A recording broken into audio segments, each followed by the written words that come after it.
Well, this is my Canon. That's a 20-inch Canon with a 1 1/32 bore. And I'm just now finishing up the bore on it.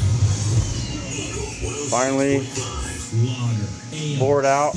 I've got just a little bit left to go, and we're gonna go ahead and show the boring right now procedure. Got 1/16 of an inch left to go. I go ahead and bring it in small, relieve it every time.